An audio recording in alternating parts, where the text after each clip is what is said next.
ओम नमः शिवाय। महादेव की कृपा आप सब पर हमेशा बनी रहे। श्रावण मास महात्म अध्याय 1। शौनक बोले, हे सूत, हे महाभाग, हे व्यास शिष्य, हे अक्लमाश, आपके मुख कमल से अनेक आख्यानों को सुनते हुए हम लोगों की तृप्ति नहीं होती है, अपितु बार बार सुनने की इच्छा बढ़ती जा रही है।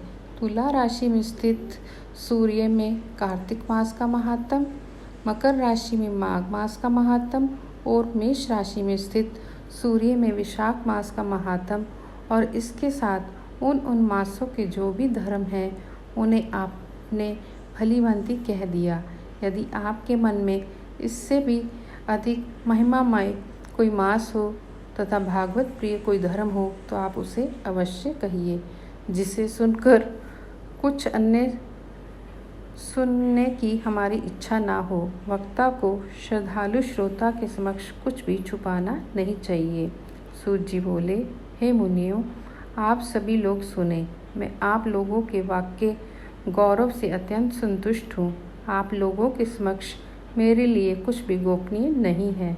दंभ रहित होना, आस्तिकता, शिष्टता का परित्याग, उत्तम भक्ति, सुनने की इच्छा, विनम्रता, ब्राह्मणों के प्रति भक्ति भावना, सुशीलता, मन की स्थिरता, पवित्रता, तपस्विता और अनसूया, ये श्रोता के 12 गुण बताए गए हैं। ये सभी आप लोगों में विद्यमान हैं। अतः मैं आप लोगों पर प्रसन्न होकर उस तत्व का वर्णन करता हूँ।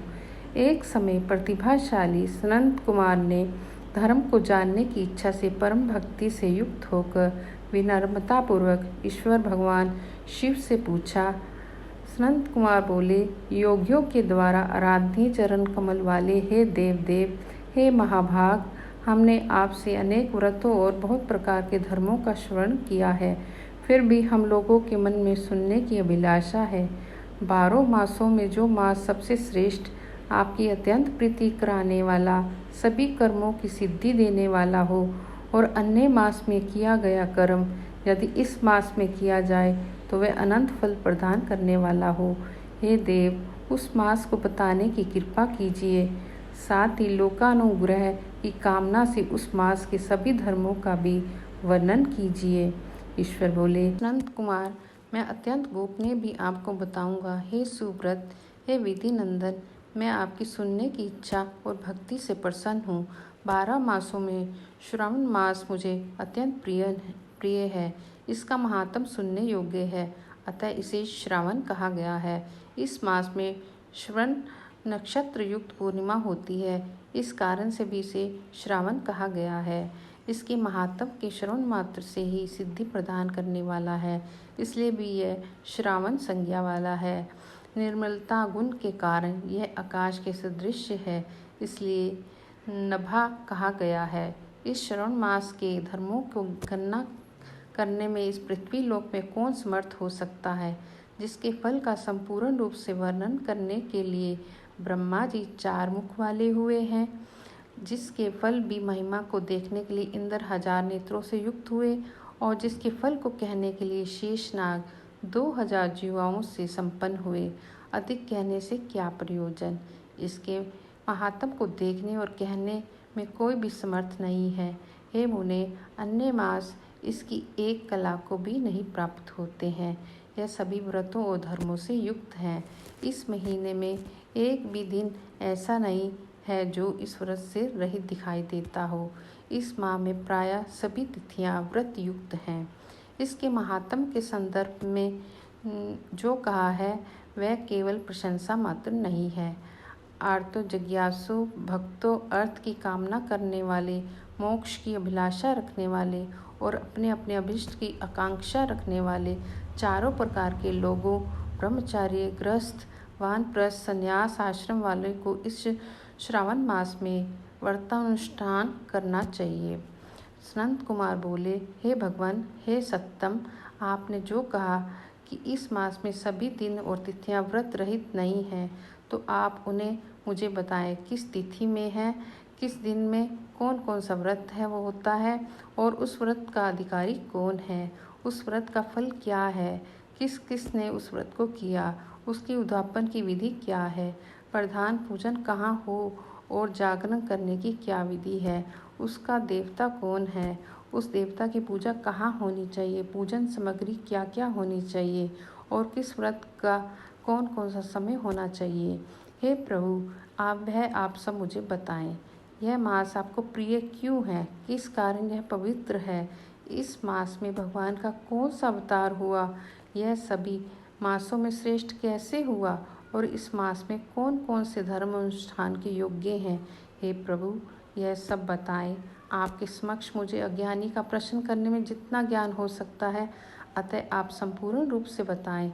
हे कृपालु, मेरे पूछने के अतिरिक्त भी जो शेष रह गया हो उसे भी लोगों के उद्धार के लिए कृपा करके बताएं। रविवार, सोमवार, भोमवार, बुधवार, बृहस्पतिवार, शुक्रवार और शनिवार के दिन जो करना चाहिए, हे विभु, वह सब मुझे बताइए। आप सब के आदि में अभिभूत हैं, अतः आपको आदिदेव कहा गया है। जैसे एक ही विधि बाधा से अन्य विधि बाधा होती है, वैसे अन्य देवताओं के अल्प देवत्व के कारण आपको महादेव माना गया है। तीनों देवताओं के निवास स्थान पीपल वृक्ष में सबसे ऊपर आपकी स्थिति है। कल्याण रूप से होने के कारण आप शिव हैं और पाप समूह को हरने के कारण आप हर हैं। आपके आदि देव होने में आपका शुक्ल वर्ण प्रमाण है, क्योंकि प्रकृति में शुक्ल वर्ण ही प्रधान है, अन्य वर्ण विकृत हैं। आप कपूर के समान गौर वर्ण के हैं, अतः आप आदि देव हैं। गणपति के अधिष्ठान रूप 4 दल वाले मूलाधार नामक चक्र से, ब्रह्मा जी के अधिष्ठान रूप 6 दल वाले स्वाधिष्ठान नामक चक्र से और विष्णु के अधिष्ठान रूप 10 दल वाले मणिपुर नामक चक्र से भी ऊपर आपके अदृष्ट होने के कारण आप ब्रह्मा तथा विष्णु के ऊपर स्थित हैं। ये आपकी प्रधानता को व्यक्त करता है। हे देव, एकमात्र आपकी ही पूजा से पंचायतन पूजा हो जाती है, जो कि दूसरे देवता की पूजा से किसी प्रकार भी संभव नहीं है। आप स्वयं शिव हैं। आपकी बाएं जांघ पर शक्ति स्वरूपा दुर्गा, दाहिनी जांघ पर गणपति, आपके नेत्र में सूर्य तथा हृदय में भक्तराज भगवान श्री हरि विराजमान है। अन्न के ब्रह्म रूप होने तथा रास के विष्णु रूप होने और आपके भोक्ता होने के कारण, हे ईशान, आपके श्रेष्ठत्व में किसे संदेह हो सकता है। सबको विरक्ति शिक्षा देने हेतु आप शमशान में तथा पर्वत पर निवास करते हैं। पुरुष सूक्त में उतामृत तप्त से ईशानो इस मंत्र के द्वारा प्रतिपादन के योग्य है। ऐसा महान ऋषियों ने कहा है। जगत का संहार करने वाले हलाहल को गले में किसने धारण किया? महाप्रलय की कालअग्नि को अपने मस्तक पर धारण करने में कौन समर्थ था? संसार रूप अंधकूप में पतन के हेतु कामदेव को किसने भस्म किया? आप ऐसे ही हैं कि आपकी महिमा का वर्णन करने में कौन समर्थ है? एक तुच्छ प्राणी मैं करोड़ों जन्मों से भी आपके प्रभाव का वर्णन नहीं कर सकता, अतः आप मेरे ऊपर कृपा करके मेरे प्रश्नों को बताएं। इस प्रकार श्री स्कंद पुराण के अंतर्गत ईश्वर संत कुमार के संवाद में श्रावण मास महात्म का पहला अध्याय पूर्ण हुआ। ओम नमः शिवाय।